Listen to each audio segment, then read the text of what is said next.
नमस्कार प्यारे साथियों, आपका स्वागत है हमारे यूट्यूब चैनल में। और आप देख रहे हैं डीएलएड तृतीय सेमेस्टर के लिए हमने जो आपका मैथ स्टार्ट किया है, इसमें चैप्टर नंबर 15 आपका चल रहा है और इसकी हम एक्सरसाइज के क्वेश्चनों को डिस्कस कर रहे हैं।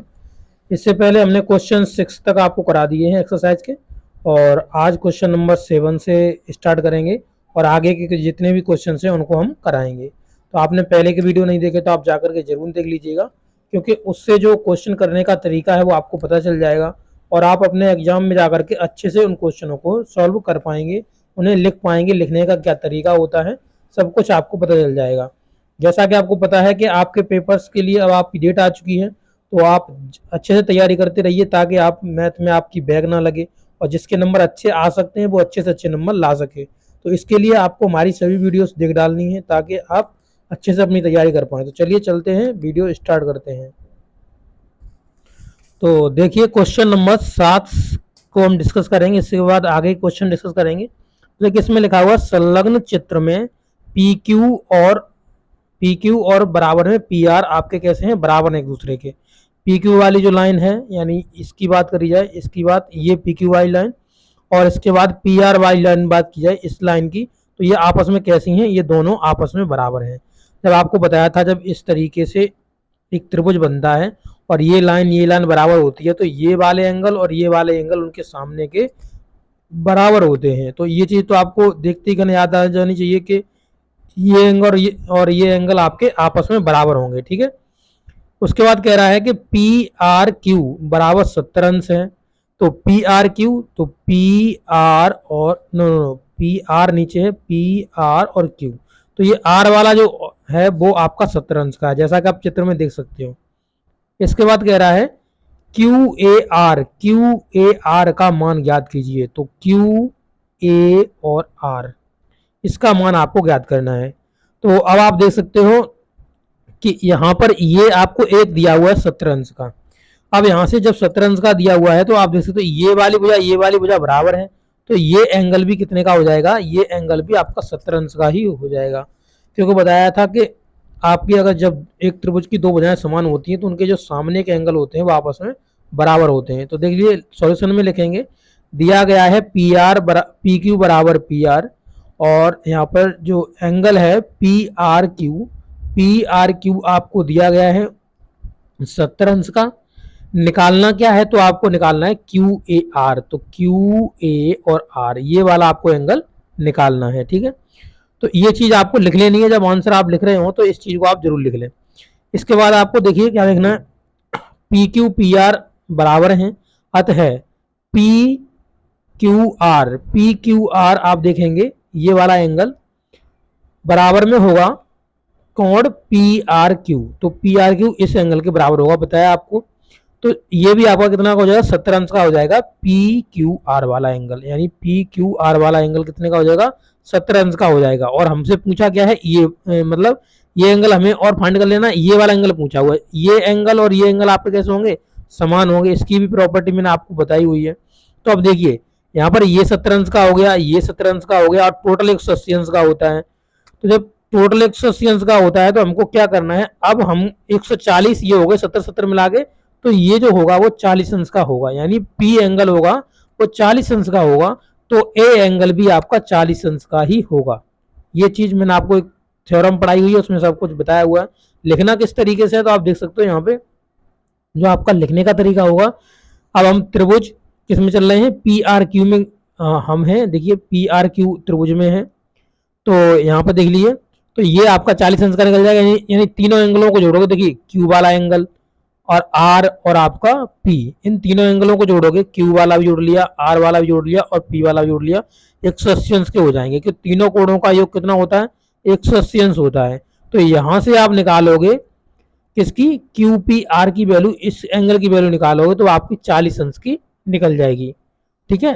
तो इसके बाद आपको क्या करना है, तो अब आप देख सकते हो कि यहाँ पर जो एंगल होते हैं, ये मैंने आपको बताया, ये वाला एंगल बराबर होता है। होता क्यों है, क्योंकि एक ही वृत्तखंड में जो कोण बनते हैं वो आपस में कैसे होते हैं, बराबर होते हैं। तो ये देखिए एक ही वृत्तखंड में बने हुए कोण हैं, ये दोनों आपके दोनों ये कैसे होंगे, आपके यूकल होंगे, यानी बराबर होंगे एक दूसरे के। तो इसलिए जो क्यू ए आर होगा वो भी आपका 40 अंश का हो जाएगा, ठीक है। इस तरीके से इस क्वेश्चन को आप कर सकते हो। आपको लिख के करना है इसे, ताकि आपको अच्छे समझ में आ सके। क्वेश्चन नंबर 8 देखेंगे। देखिए क्वेश्चन नंबर 8 के अंतर्गत आपको 3 क्वेश्चन दिए गए हैं और इसमें कहा गया है ओ तो वृत्त का केंद्र है, ए बी और सी एंगल आपको निकालने हैं। तो यहाँ पर पहला ये फिगर देख लीजिए, दूसरा फिगर ये रहा, तीसरा फिगर ये रहा। तो इसमें ए एंगल निकलवाया है ये वाला एंगल, इसमें आपका बी एंगल निकलवाया है ये वाला एंगल, और इसमें आपका सी एंगल निकलवाया है। तो तीनों एंगल आपको अलग अलग फिगर देकर पूछे हुए हैं। तो चलिए तीनों को अलग अलग मैंने सॉल्व किया हुआ है आपके लिए, देख सकते हैं यहाँ पे। जो पहला है फिगर मैंने यहाँ पे बना लिया है। देखिए इसमें आपको जो ए सी बी बराबर ए दिया है जिसे हमको निकालना है, यानी ए सी और बी की बात करेंगे तो हमको क्या दिया है, यानी छोटी स्मॉल ए आपको दी हुई है एंगल की, तो वो आपको निकालनी है, यानी सी वाला एंगल आपको बताना है। तो त्रिभुज ए डी बी में देखेंगे तो ए डी और बी ये एंगल देखिए, ये त्रिभुज देखिए आपका पूरा। तो ए डी बी अगर त्रिभुज देखेंगे तो यहाँ पर जो एंगल डी, एंगल ए और एंगल बी, इन तीनों एंगल की बात कर रहा है, इस डी की, ए की और बी की। अब आप ये पूछोगे कि आपको कैसे पता चला इसी एंगल में आपको पहले आपको करना है, इसी त्रिभुज में जाना है? क्योंकि इसमें हम देख रहे हैं कि ये वाला एंगल भी और ये वाला एंगल भी, हमको दो एंगल पता है। जब दो एंगल पता है तो तीसरा एंगल हम निकाल ही सकते हैं, क्योंकि तीनों का योग कितना होता है, 180 अंश का होता है। इसलिए हम इस त्रिभुज में लगा रहे हैं, ठीक है। तो इस त्रिभुज में हम इसलिए लगा रहे हैं, यानी ए डी बी कर लीजिए या डी ए बी कर लीजिए, या आप त्रिभुज में आप इसको लगा रहे हो, ठीक है। तो अब देखेंगे यहाँ पे, तो डी वाला एंगल ले लिया हमने, A D B, D A B और डी बी ए, तीनों एंगलों को ले लिया, 180 अंश रख दिया बराबर में। अब हमको दो एंगल पता थे, डी ए बी और हमको एक पता था डी बी ए, तो इनका हमने मान रख दिया। यहाँ से ए डी बी की वैल्यू निकालोगे तो आपकी निकल जाएगी 75 अंश की। कितना निकल जाएगा, 75। ये 75 हो गया तो ये भी 75 होगा, क्योंकि एक ही वृत्तखंड में बने हुए कोण आपस में क्या होते हैं, बराबर होते हैं, ठीक है। इसलिए ये आपका है एक ही वृत्तखंड में कोण। अभी आपको पहले ही इससे पहले ही कराया क्वेश्चन, ये वाला एंगल भी और ये वाला एंगल भी कैसे होंगे, आपस में बराबर होंगे। इसकी पूरी थ्योरम मैंने आपको कराई है डिटेल में, तो आप उसे जरूर देख लीजिएगा। देखिए ये है आपका क्वेश्चन नंबर 2, और क्वेश्चन नंबर 2 में क्या कह रहा है, तो देखिए इसमें कह रहा है ए ई बी 120 अंश दिया गया है, यानी ए ई और बी ये आपको कितना दिया, 120 अंश का ये एंगल आपको इसने दे दिया है। इसके बाद कह रहा है कि यहाँ पर जो निकालना क्या है, बी पॉइंट हमको निकालना है, बी वाला एंगल हमको निकालना है। तो यहाँ पर आप देखेंगे सी ई बी आपका कितना हो जाएगा, देखिए सी ई बी निकालिए यहाँ से, सी ई और बी ये वाला एंगल की बात कर रहा है। तो यहाँ पर सी ई बी, तो यहाँ पर ये एंगल कैसे निकल जाएगा, तो देखिए इसको आप निकाल सकते हो कि ये जो स्ट्रेट लाइन आपको दिख रही है, ये स्ट्रेट लाइन दिख रही है, इस पे 180 अंश का कोण बनता है। तो ये 120 का हो गया, तो ये आपका कितना रह जाएगा, तो ये आपका 60 अंश का रह जाएगा। तो इसमें से ए ई बी घटा दीजिए, ए ई और बी इसमें से घटा दीजिए तो आपका निकल जाएगा। तो ए ई बी की वैल्यू 120 अंश दी गई है, जिसे आप घटाओगे तो सी ई बी की वैल्यू निकल जाएगी 60 अंश, यानी इसकी वैल्यू 60 अंश आ जाएगी इधर वाले की। अब देखिए ये वाला 60 अंश का आ गया, ठीक है। ये वाला आपके पास 25 अंश का ऑलरेडी था, और तीनों का योग 180 अंश होता है, तो इस सी एंगल को निकाल सकते हो ना। तो इन दोनों को जोड़ोगे तो ये हो गया 85 अंश, 85 अंश हो गया, और इसे 180 में से घटा दो 85 अंश को, तो 85 अंश को 180 में से घटाओगे तो आपका बचेगा 95 अंश। तो ये आपका 95 अंश का बच जाएगा, ठीक है। यहाँ पे एक गलती है, देखिए ये जो है ना, ये यहाँ पर वो नहीं है, कहने का मतलब यहाँ सेंटर नहीं है, ठीक है। ये सेंटर नहीं है, अगर सेंटर होगा तो ये गलत हो जाएगा। तो यहाँ पे इसे हटा लीजिए, ये सेंटर नहीं है, यानी केंद्र नहीं है, क्योंकि अगर इसे आप केंद्र मानोगे ना तो ये गड़बड़ा जाएगा, ये क्वेश्चन ही गलत हो जाएगा केंद्र मान के। देखिए यहाँ कह रहा था वृत्त का केंद्र ओ है, ये वृत्त का केंद्र ओ है, तो ये यहाँ पर केंद्र ओ के रूप में काम नहीं करेगा। अगर ओ के रूप में काम कराओगे तो क्वेश्चन गलत हो जाएगा, क्योंकि अगर इसे आप केंद्र ओ मानते हो, ठीक है, तो इसमें जो बनेंगे अर्धवृत्त में कोण वो हमेशा 90 अंश के होंगे, और जब इसे हम निकाल रहे हैं तो ये हमारा 95 का निकल रहा है, तो ये गलत हो गया ना। तो ये गलत हो जाएगा, ये इसका मतलब ये भी 95 का हो जाएगा, तो ये मतलब 90 का हो जाएगा। तो ये हमारा क्या है, क्वेश्चन गलत हो जाएगा। अगर हम केंद्र ओ मानते हैं तो यहाँ पर इस सेंटर पे मानते हैं तो ये गलत हो जाएगा। तो इसे सेंटर पे ये पॉइंट नहीं है, यहाँ से डाल दिए किधर भी रख दीजिए, पर ये सेंटर नहीं है। ठीक है, तो ये हो गया 95। तो अगला वाला भी 95 ही आएगा। हमने बताया एक ही वृत्तखंड में बने हुए कोण बराबर होते हैं। ठीक है, तो यहाँ पे देखेंगे तो यहाँ पे निकालने का तरीका क्या है, तो यहाँ पे आप देख सकते हो आसानी से निकाल सकते हो, ये 60 अंश का निकल गया। अब यहाँ पे ECB में आप निकालेंगे तो ECB तीनों एंगलों को जोड़ लेंगे, 180 अंश हो जाएगा, और इसमें रख देंगे तो हमने कहा था ये 95 निकल जाएगा। तो BCE और आपका ADB ये आपके बराबर हैं, तो 85 अंश का भी ADB भी आपका 85 अंश का ही हो जाएगा। तो ADB ही आपका 85 अंश का हो जाएगा। यहाँ से इसे जरूर हटा लीजिएगा, यहाँ पॉइंट नहीं है, यहाँ केंद्र O नहीं है। ठीक है, ऊपर कह रहा है परंतु ये केंद्र O नहीं है, केंद्र O मानोगे तो ये 95 आएगा, और उसके हिसाब से अर्धवृत्त में बना हुआ कोण 90 अंश का होता है, तो ये गलत हो जाएगा।